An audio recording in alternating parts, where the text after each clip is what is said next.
എടാ മുത്തു, നമ്മളിതേ വീണ്ടും ആ പോലീസ് സ്റ്റേഷന്റെ മുകളിൽ എത്തിയടാ. അയ്യോ, ബൈക്ക് ദേ സ്റ്റേഷനിലേക്ക് താഴ്ന്നു. അമ്പടാ, നീയൊക്കെ എൻ്റെ കയ്യിൽ തന്നെ വന്നു പെട്ടു അല്ലേ? കേരള ലോക്കപ്പിൽ. ഹ, ഹ, ഹ, ഹ. നല്ല കേട്ടിലൻ ബൈക്കാണല്ലോ ഇത്. ഈ നേരം അത്രയും ഡാഗണിയും കുട്ടൂസനും പുട്ടാലുവിന്റെ പിടിയിൽപ്പെടാതിരിക്കാൻ ഓടട ഓട്ടം. എന്റെ കുട്ടൂസ, ഇങ്ങനെ ഓടിയാൽ നമ്മൾ അടുത്ത ഒളിമ്പിക്സിൽ സ്വർണം വാങ്ങുമെന്നാ തോന്നുന്നത്. ആ പുട്ടാലുവിന്റെ കയ്യിൽ പെട്ടാൽ അമ്മാവൻ ഒളിമ്പിക്സ് മെഡലിന്റെ കനത്തിൽ അടിച്ചു പരത്തും നമ്മളെ. പുസ്തകം നമ്മളാണ് എടുത്തതെന്ന് പുട്ടാലുവിനെ പിടികിട്ടി. ആ എടുത്തത് നമ്മളല്ലെന്ന് പുട്ടാലുവിനെ ബോധ്യപ്പെടുത്തണം. ഒരു പണിയുണ്ട്. ആ പുസ്തകം എടുത്ത് രാജുവിൻ്റെയും രാധയുടെയും വീടിനരികിൽ ചീന്തിയിടാം. അവരാണ് മോഷ്ടാക്കളെന്ന് ധരിച്ച് പുട്ടാലു പിള്ളേരെ തട്ടിക്കോളും അല്ലേ? Good idea. അയ്യോ, അതാ വരുന്നു പുട്ടാലു. ഡാഗണി കത്തിച്ചു വിട്ടോ. പെട്ടെന്നാണ് പനയുടെ മുകളിൽ നിന്ന് പുട്ടാലു ഒരു നിലവിളി കേട്ടത്. പുട്ടാലു അമ്മാവ, രക്ഷിക്കണേ, ഈ പനയിൽ നിന്നൊന്ന് താഴെ ഇറക്കിത്താ പ്ലീസ്. എന്താടെ ആ പോകുന്ന സാധനം? ഓന്തിന് മന്ദു രോഗം വന്ന ഒരു ഷേപ്പ്. എന്താടാ ലുട്ടാപ്പി, നീ പനയുടെ മീതെ എവിടെടാ നിന്റെ ഡാഗിണി തള്ളയും കുട്ടൂസനും?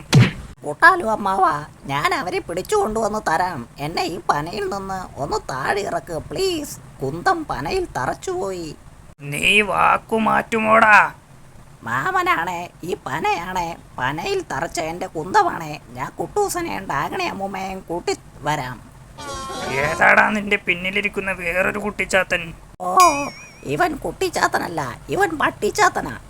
പുട്ടാലു കരിമ്പന ചുവടോടെ പിഴുത് നിലത്തിട്ടു. താങ്ക് യു മാമ, ഈ ഉപകാരം ഒരിക്കലും ഞാൻ മറക്കൂല. വേഗം പോയ കുട്ടൂസനെയും ഡാഗണിയും വിളിച്ചോണ്ട് വാടാ. അയ്യോ, വിശപ്പ് മാറിയാലും വേണ്ടൂല, ഈ ഓന്തു ഭീകരന്റെ ഭക്ഷണമായി മാറിയില്ലല്ലോ. ഭാഗ്യം. ഓക്കെ, ഇപ്പൊ വിളിച്ചോണ്ട് വരാം. നീ അവരെയും കൊണ്ട് വന്നിട്ടേ ഞാനിവിടെ നിന്ന് പോകൂ. വൈകിയാൽ ഞാൻ അങ്ങോട്ട് വന്ന് മൂന്നിനെയും കുന്തത്തി കോർത്തിടും, പറഞ്ഞേക്കാം. ലുട്ടാപ്പി കുട്ടൂസന്റെ വീട്ടിലെത്തിയപ്പോൾ ഓൾഡ് മാൻ ഇവിടെയുള്ള ഒരു ലക്ഷണവും കാണാനില്ലല്ലോ. ഇനി എവിടെ പോയി തപ്പും? കൊണ്ടു ചെന്നില്ലെങ്കിൽ ആ പുട്ടാലുവിനെ കറി വെച്ച് തിന്നുമല്ലോ ദൈവമേ. പെട്ടെന്നാണ് പിന്നിലൊരു നിലവിളി. എടാ ലുട്ടാപ്പി, രക്ഷിക്കടാ.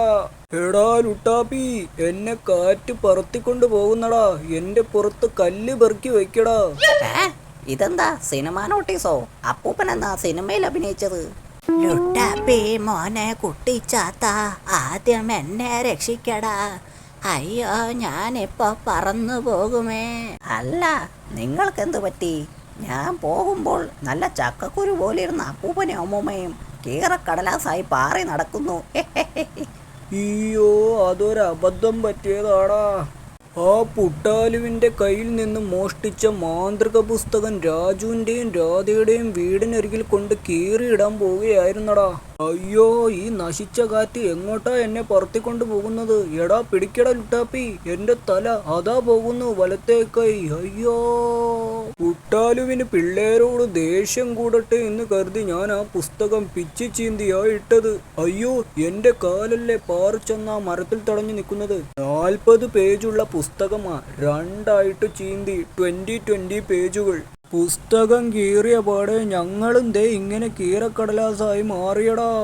എടാ ലുട്ടാപ്പി, എന്റെ കയ്യും കാലും പെറുക്കിയെടുത്ത് ഒന്ന് കുത്തിക്കെട്ടുകയെങ്കിലും ചെയ്യടാ.